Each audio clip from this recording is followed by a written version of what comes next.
Hi, I'm Norm Abram. Welcome to the New Yankee Workshop. Recently, on a visit to Newport, Rhode Island, we were impressed by the number of great old houses all over the city. In some of them, you can rent a room and enjoy the view of Narragansett Bay.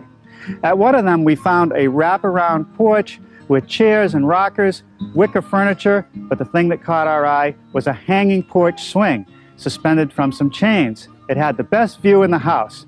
They're coming back. They're very popular. So it's time we build one right here in the New Yankee Workshop. The next time you're planning a trip to Newport, Rhode Island, call ahead to the Villa Marina and see if you can get an oceanfront room where you can look at Narragansett Bay. Now, after you've spent the day touring all the beautiful mansions in Newport, you're going to need to sit down and rest. So see if you can work it out that you get to sit on this swing. Enjoy the view and relax. Now, it's very comfortable, and it's a very simple piece.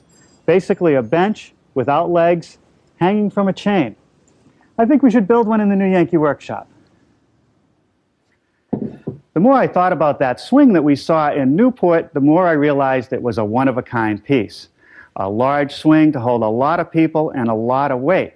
I don't think we need something that large. I want to make a swing that'll be comfortable for one person or maybe two friendly people. Now, for the inspiration, I turned to this English garden bench that I built a few years ago. So when you think about it, a hanging swing is nothing more than a bench with the legs cut off. This one is made out of teak. Look at the lichens on it. This thing has been sitting outdoors for years, and it's still solid as a rock. Teak is also strong, and that's important for a project like this, because we're going to hang the swings from chains and some hardware attached to the ends, so it has to be strong.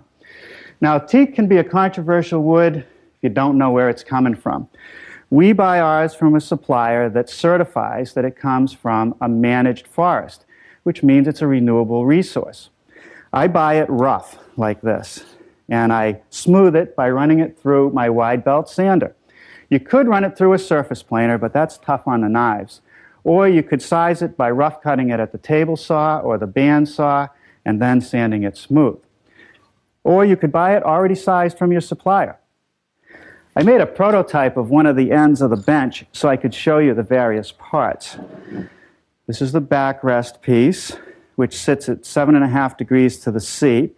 I've cut a little bit out of the seat to give it a curve. We have a nicely shaped armrest and a front post. Now, the front post is a little different than most swings you might have seen. Often the hardware hangs right on the side, and the rope or chain is almost right against this side of the armrest, and I'm afraid people will get their fingers caught. So what I did is made a bit of an offset. I'll attach the hardware here, and now I have about 1 inch of clearance. This is all put together with mortise and tenon joinery. Here's some mortises that will be used for the rails to connect the sides. Now, in the past, you've seen me make all my mortises with this dedicated mortiser, and I still think that's the right tool to use. But if you don't have one of those and you have a plunge router, you can do the same thing. I've set up the router with a 1/2 inch bit, and to guide the router to make the mortises, which I've laid out on this piece, I'm going to use this fence. The fence just drops in to the router base and gets attached with a couple thumb screws. And what I like to do is actually bring the router to the work, bring the bit down to it, and then fine-tune it.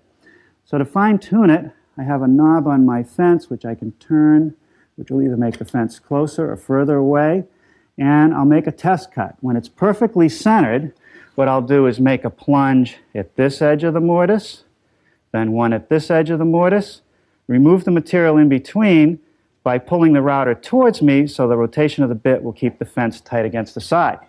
But before we use any power tools, let's talk about shop safety. Be sure to read, understand, and follow all the safety rules that come with your power tools. Knowing how to use your power tools properly will greatly reduce the risk of personal injury. And remember this, there is no more important safety rule than to wear these safety glasses and ear protection when necessary.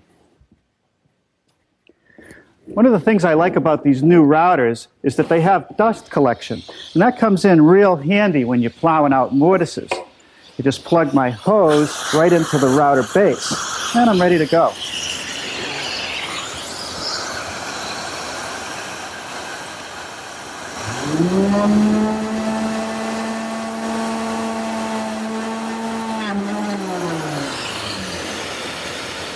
Pretty good.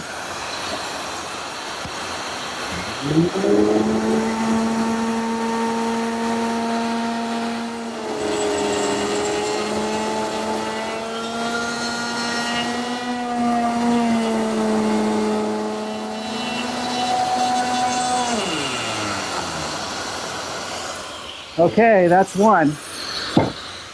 Now let me show you the next mortise I want to concentrate on. Knock out this front post. And I need a 1/2 inch mortise right here to receive the tenon from the seat. Now, here's a blank all laid out, and it's a mirror image. Whenever you make chairs or seats, you have to have mirror images for each end. Now, I'm not going to cut the shape out yet. I want to keep the blank square so I have something to guide for the mortise and the tenon later.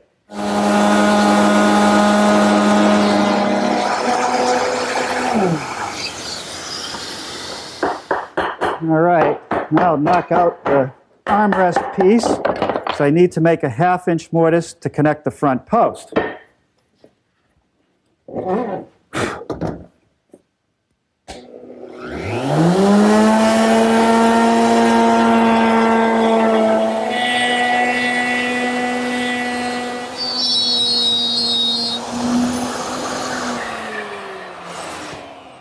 Here I've switched bits to 3/8 of an inch to cut the mortises for the back rails. Now I'm ready to start working on the seat support and the armrest. Where the seat support meets the back, I want to cut the piece at 7.5 degrees. The same is true for the armrest.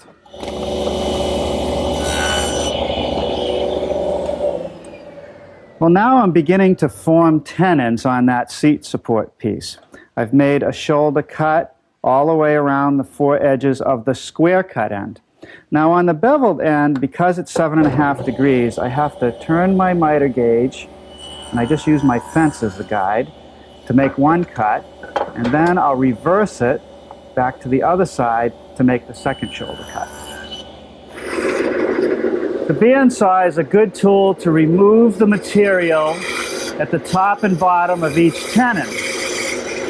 Now on the angled shoulder cut, I'm going to make the second cut by just using the kerf as a guide.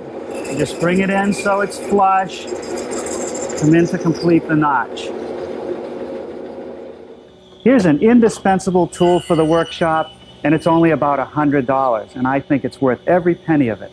Because how are you going to take thin pieces of stock like this and run them vertically through the saw to make the cheek cuts on the tenons? Now I'm beginning to fine-tune my tenon. Each mortise has rounded corners, but the tenon has 90-degree corners. So to make those fit, first I take a small saw and just make a slight shoulder cut at a 45-degree angle, and then take a sharp chisel and just shave away, rounding the corner. Okay, let's give that a try. That's going to be good. The next step is to form a tenon on this front post that fits into the mortise of the armrest. I can't use the tenoning jig to make that tenon. What I'll do is use my miter gauge and the saw blade. I've set the height to nibble away the material to form the short side of the tenon first. I'll just run it all through. Then I'll turn it over, raise the saw blade, and nibble away the other side. And once again, with saw and chisel, we'll round the corners of the tenon. Now, with all the mortises and the tenons formed, I've dry fitted all the pieces together to make sure the fit is okay. Now I can disassemble it and cut out all the curved shapes and sand them smooth.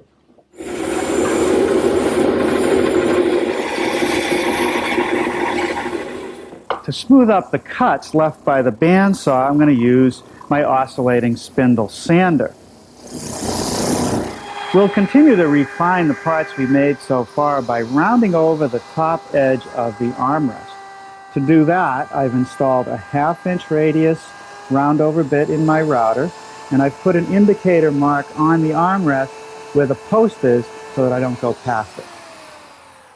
There's one more thing I have to do before I do any assembly. Take this seat rest support, which goes into the front post.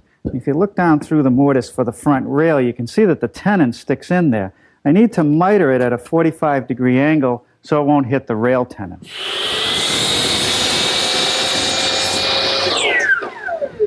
Okay, that takes care of that. Now, no matter what glue that I use to put the parts together, when it comes to teak, I have to clean everything off. There's natural oils in the wood. And I found that acetone is the best material for that. Just wipe it on the tenons with a rag and just use a brush to clean out the inside of the mortises. Once that's done, then we're ready for the glue up. The glue that I'm using is a waterproof glue. It's a polyurethane glue. And the manufacturer recommends that you apply it to one side of the joint, a nice coat on with a brush. And I like to wear gloves with this glue because once you get it on you, it takes forever to get it off. Once I have them glued up, I have about 20 minutes of open time to put everything together and clamp it up.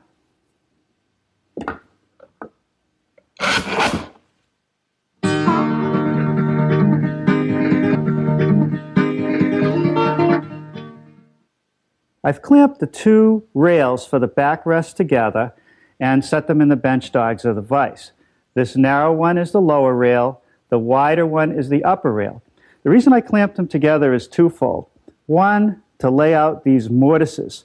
I want all the mortises to be aligned that will receive these thin pieces of teak that I've rounded over the edges on for the backrest slats. And secondly, so that I have a wider platform onto which I set my router to make the mortises.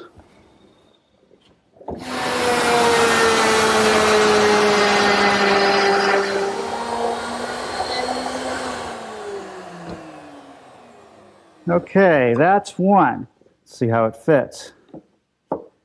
Pretty good. 21 more to go. Let's go over to our router station and I'll show you how I rounded over the edges of those back slats. I'm using a 3/8 inch radius beading bit. That allows me to round over the entire edge with one pass.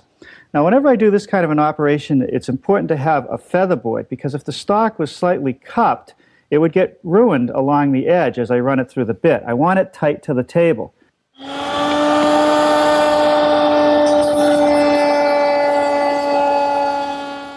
Well, now I'm starting to work on the seat. Between the front and back rails of the seat, right in the middle, I'm going to have an additional support for the seat slats. It'll have the same curve cut in it as the end supports. It'll have a tenon on each end, which will go into these rails, so I need some small mortises. Now, I can't use the guide fence to make those mortises, but I can use a straight edge clamp. This router manufacturer has one edge of the router which is flat. So I measured the distance from the flat edge to the edge of the cutting bit and offset the clamp the same distance. Now you might think that that adds a big advantage, but you have to be real careful that you keep that square edge parallel to the fence at all times.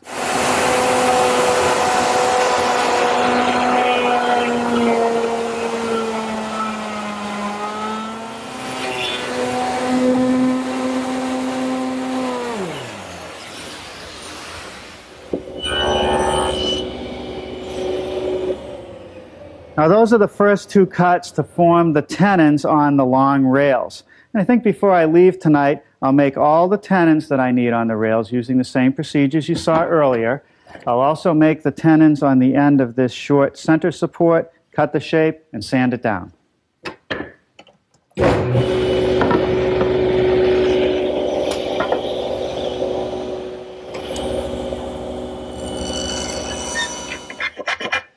Well, good morning.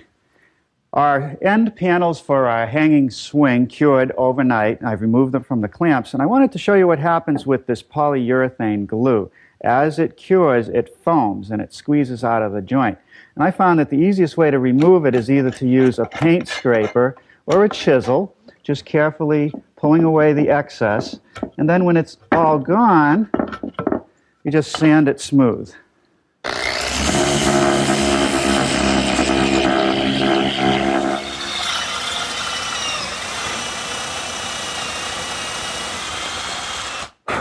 Now, as good as the polyurethane glue is, these joints are going to be under a lot of stress with this swing hanging.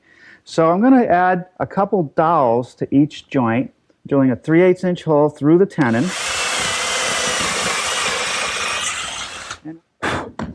Now, before I can put any glue, once again, I'm going to turn to my acetone and clean the teak.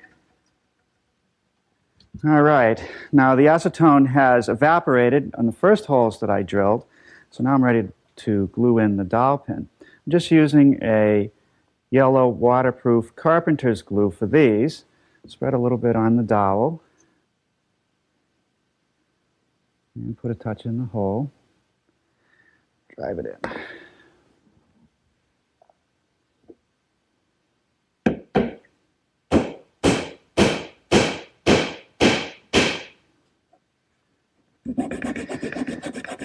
Now I just trim the excess dowel that's above the surface, and then I'll sand it once again to get it nice and smooth.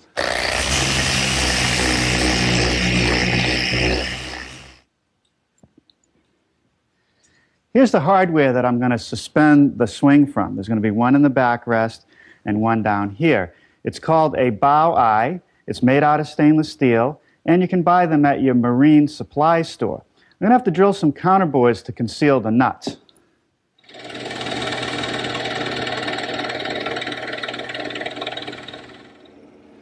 Now I've switched to a 5/16 inch diameter brad point bit, and I'm drilling the through hole. These bow eyes have nuts which act as stops. Then I'm putting a washer in front of them to give it some protection so it won't squeeze through the wood.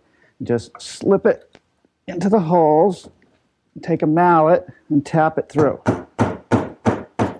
Now for the nut. I'm going to put a little bit of a locking adhesive on the nut. I don't want these to come loose once I seal up these holes.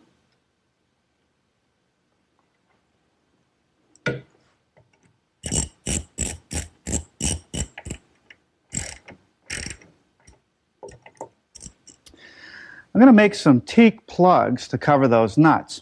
Now, this little device in the drill press is known as a plug cutter. It's hollow in the center, and it has a little cutting edge right here so that as it spins around, it removes material, leaving a plug. I need 8 of these.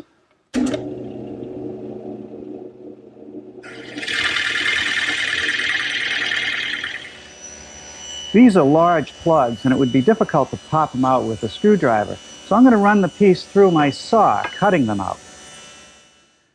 Once again, I'm using the acetone to remove any residual oil from the teak, and then we'll glue them in place.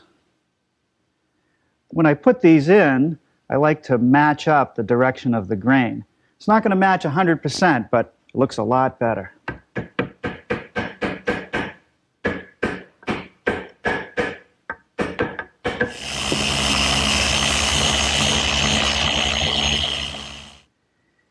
Here I'm doing the backrest assembly, a little more polyurethane glue, but only in the center slat.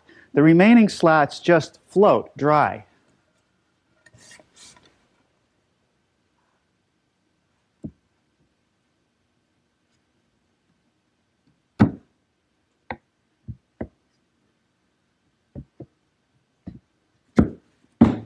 Good. Now, your prayers are much appreciated as I try to fit all these pieces together.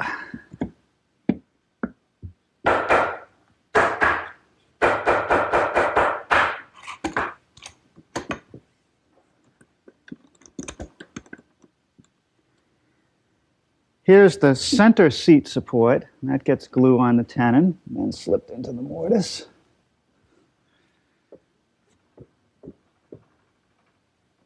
Okay, let's see if we can get these pieces in.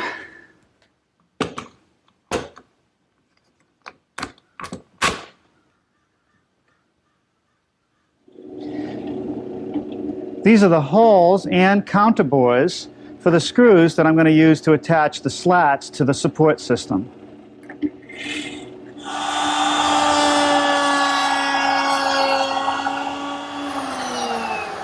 This is the leading slat for the seat, and I've just rounded over the edge with a 3/8" radius bit. I've notched the slat so that it'll fit around the front post, and I'll secure it in place with some 1 1/4" screws.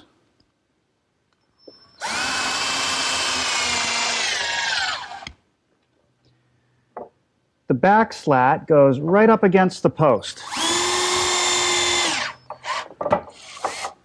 The remaining slats are equally spaced, and that gives me a nice gap between, so there's no place for water to sit.